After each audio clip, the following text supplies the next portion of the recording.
Bismillahirrahmanirrahim. Assalamualaikum warahmatullahi wabarakatuh. Alhamdulillahirabbil alamin wassalatu wassalamu ala asrofil anbiya'i wal mursalin wa ala alihi wasahbihi ajmain. Baik, saya Sinta Damayanti dengan NIM C1C021050. Di sini saya akan menjelaskan mengenai sistem keuangan syariah.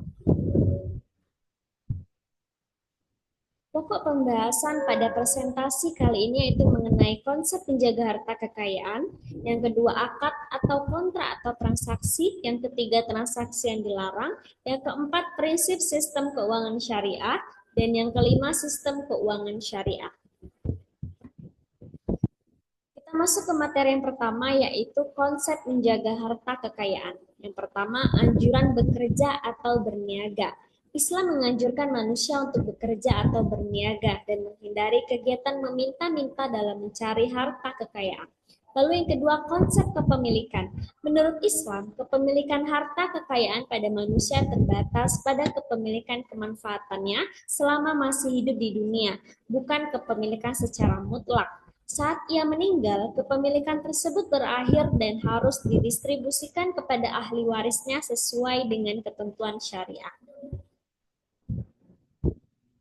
Lalu yang ketiga, perolehan harta. Memperoleh harta adalah aktivitas ekonomi yang masuk dalam kategori ibadah muamalah. Lalu yang keempat, penggunaan dan pendistribusian harta. Tidak boros dan tidak kikir, membelanjakan harta dengan tujuan untuk mencari ridha Allah dengan berbuat kebajikan. Setiap manusia beriman yang memiliki harta melampaui ukuran tertentu diwajibkan untuk mengeluarkan sebagian hartanya atau zakat, lalu memberi pinjaman tanpa bunga dan meringankan kesulitan orang yang berhutang. Lalu materi selanjutnya akad atau kontrak atau transaksi. Yang pertama ada jenis akad.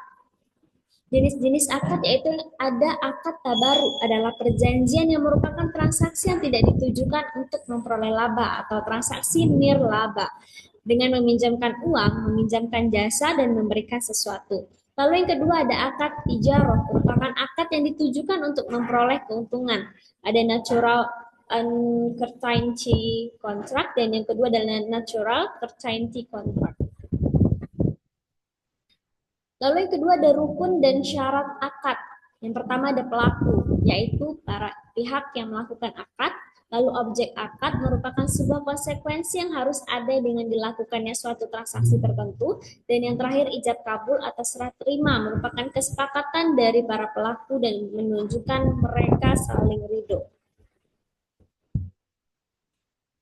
Materi selanjutnya yaitu transaksi yang dilarang. Hal yang termasuk transaksi yang dilarang adalah sebagai berikut. Semua aktivitas bisnis terkait dengan barang dan jasa yang diharamkan Allah, yaitu riba, penipuan, perjudian, transaksi mengandung ketidakpastian atau gharar, penimbunan barang atau ikhtikar, monopoli, rekayasa permintaan, suap, penjualan bersyarat, pembelian kembali oleh penjual dari pihak pembeli, jual beli dengan cara talaqi al-rukban.